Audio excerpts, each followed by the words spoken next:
Hey everyone, welcome back to the channel. Today, I have a truly incredible story to share. It's about one of the most famous hackers in history, Kevin Mitnick. But here's the twist, it's not just about hacking. Kevin's story about a transformation, redemption, and how someone who was once on the FBI's most wanted list turned his life around to become a respected cybersecurity expert. It's an inspiring journey. So grab your popcorn and get ready for an unforgettable ride. Kevin Mitnick was born on August 6, 1963, in Los Angeles, California. Growing up, he was always fascinated by technology, but his curiosity took a different turn at a very young age. At just 12 years old, Kevin found a way to hack the local bus system to get free rides by exploiting a flaw in the punch card system. This was just the beginning. His interest quickly shifted to the world of phone phreaking. In the late 70s and early 80s, phone phreaking involved using specific tones and methods to manipulate the phone system.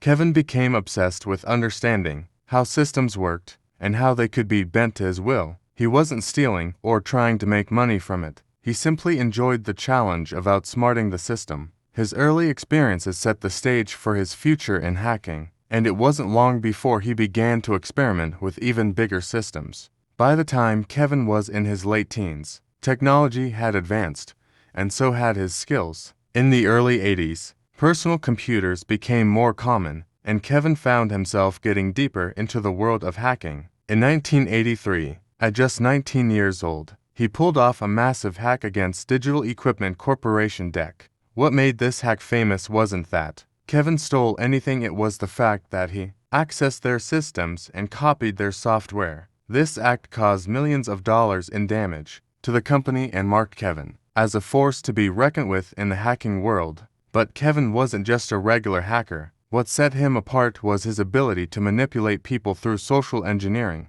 Kevin could call a company, pose as someone inside the organization, and trick an employee into giving him access to confidential information. It wasn't about brute force or breaking through security, it was about outsmarting people and playing on their trust. Kevin's rise as a hacker was unstoppable. He managed to hack into the systems of major corporations, government agencies, and even top-secret military systems, all using his unique skills. It was like a game to him, and he was always looking for the next challenge. In the early 90s, Kevin had become one of the most wanted hackers in the world. After breaking into numerous high-profile systems, the FBI put him on their radar. By 1990, Kevin had been officially labeled a fugitive. For the next 3 years, he was on the run, constantly evading authorities. But the life of a fugitive wasn't easy. Kevin had to live under multiple false identities, constantly move from place to place, and rely on his hacking skills to stay one step ahead of the law. Despite being hunted by the FBI,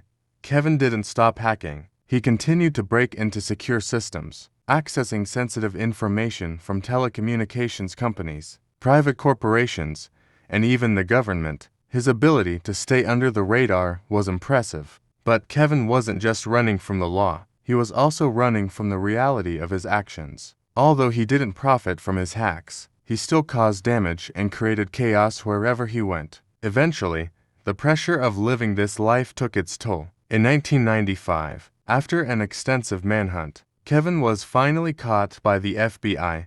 His capture was a huge news story, as it marked the end of a long chapter in the world of hacking. Kevin was arrested in an apartment in North Carolina and charged with wire fraud, computer fraud, and breaking into government systems. The FBI considered him a serious threat to national security. After his arrest, Kevin was put on trial and sentenced to 5 years in prison.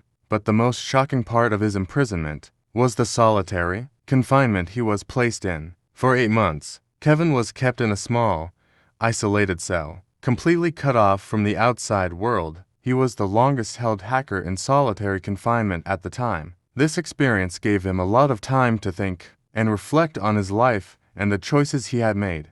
While in prison, Kevin began to understand the consequences of his actions. He realized that hacking wasn't just about breaking into systems, it was about the people whose lives were affected by the chaos he caused. After serving his sentence, Kevin was released from prison in 2000. But instead of returning to his old ways, Kevin chose a completely different path. He decided to use his skills for good. Kevin became a consultant in the cybersecurity field, helping companies protect themselves from the very kinds of attacks he used to carry out. His deep understanding of hacking made him an expert in identifying vulnerabilities in systems and teaching others how to safeguard against them. Kevin founded his own company, Mitnick Security Consulting, and worked with some of the biggest corporations and government agencies. He became a respected figure in the cybersecurity world, showing that even someone with a troubled past could change and contribute positively to society.